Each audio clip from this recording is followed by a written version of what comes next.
கூட்டணியில தினகரன் யாருக்கு ஆதாயம்? வாங்க பார்க்கலாம்.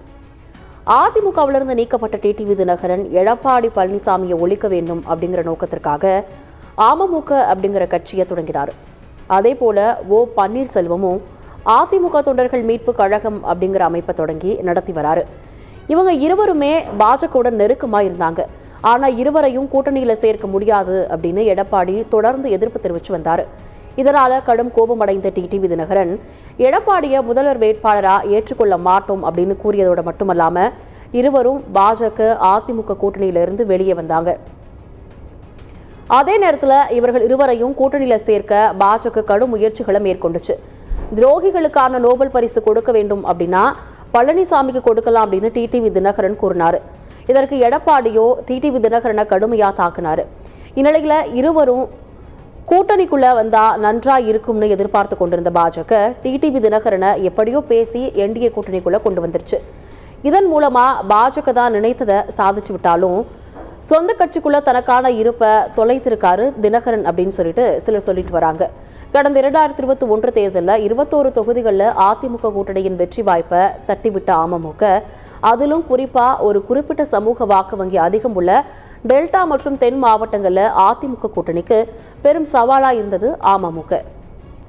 ஓபிஎஸ், டிடிவி, சசிகலா உள்ளிட்டவர்களை ஓரம் கட்டிய எடப்பாடி பழனிசாமி தான் சார்ந்த சமூகத்திற்கு கட்சிக்குள்ள முக்கியத்துவம் அளித்து அதிமுகவை ஒரு குறிப்பிட்ட சமூக கட்சியா மாற்றிவிட்டார் அப்படின்னு செய்யப்பட்ட பிரச்சாரமே இதற்கு முழு முதற் காரணம் அப்படிங்கிற கருத்து நிலவுச்சு.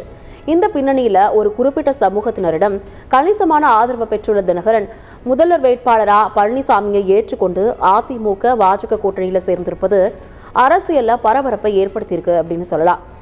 எதிர்ப்பு அரசியல் நடத்திய பழகிட்ட அமமுகவினரும் அதிமுகவினரும் தேர்தலில் ஒருவரின் வெற்றிக்கு இன்னொருவர் எப்படி ஒருங்கிணைந்து பணி செய்வார்கள்? தேர்தலுக்கு பிறகு ஒருவேளை கூட்டணி ஆட்சி அமைந்தால் தினகரனுக்கு அமைச்சர் பதவி கொடுத்து அழகு பார்க்க சம்மதிப்பாரா எடப்பாடி பழனிசாமி அப்படிங்கிற பல கேள்விகளும் எழுந்துட்டு இருக்கு. ஏன் அப்படின்னா தொடர்ந்து டிடிவி தினகரனை பொறுத்தவரையில் 2026 தேர்தல் முடிவில் கூட்டணி ஆட்சி தான் அமையும் அப்படின்னும் அமமுக ஆட்சியில் பங்கேற்கும் அப்படின்னும் பேசி வந்தார்.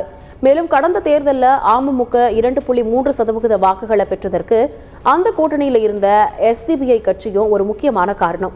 இப்போ பாஜக கூட்டணியில தினகரன் அங்கமாகி இருப்பதால கடந்த தேர்தலில் அவருக்கு சாதகமாக இருந்த சிறுபான்மையினரின் ஓட்டுகள் இந்த முறை அமமுகவுக்கு கிடைக்குமா அப்படிங்கிறது கேள்விக்குறிதான். அதே நேரம் அதிமுக கூட்டணியில சேர்ந்திருப்பதால அமமுகவுக்கு இந்த தேர்தலில் வாக்கு வங்கி உயரலாம். தினகரன் கூட சட்டசபைக்கு போகலாம். ஆனால் தேர்தலுக்கு பிறகு அமமுக தனது சுயபலத்தை இழந்துடும் அப்படிங்கிற ஒரு கோணமும் பார்க்கப்படுது. ஏன் அப்படின்னா அதிமுகவிலிருந்து நீக்கப்பட்ட டிடிவி தினகரன் எடப்பாடி பழனிசாமியை ஒழிக்க வேண்டும் அப்படின்ற நோக்கத்திற்காக அமமுக அப்படின்ன கட்சியை தொடங்கினார். அந்த வகையில் அமமுக தன்னுடைய நோக்கத்தை இழக்கிறதா அப்படிங்கிற கேள்வியும் எழுந்திருக்கு. ஒரு காலத்தில் தினகரனுக்கு பின்னால் கை கட்டி நின்ற தங்க தமிழ்ச்செல்வனையும் செந்தில் பாலாஜியையும் திமுக இப்போது உயர்ந்த இடத்துல வைச்சிருக்குது அப்படிங்கிறது பார்க்க வேண்டிய ஒன்றா பார்க்கப்படுது.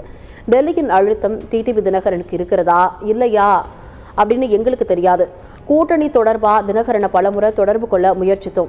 ஆனால் எங்களிடம் எந்தவித தகவலும் கூறாமல் அதிமுக தலைமையிலான கூட்டணியில் மீண்டும் அமமுகவை இணைச்சிருக்காரு.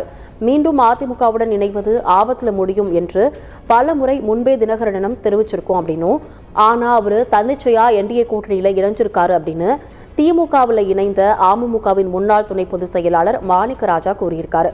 ஒட்டுமொத்தத்தில் டிடிவி தினகரனுடைய இந்த முடிவு தேர்தலில் என்ன தாக்கத்தை ஏற்படுத்த போகுது அப்படிங்கிறத பொறுத்திருந்து தான் நம்ம பார்க்கணும்.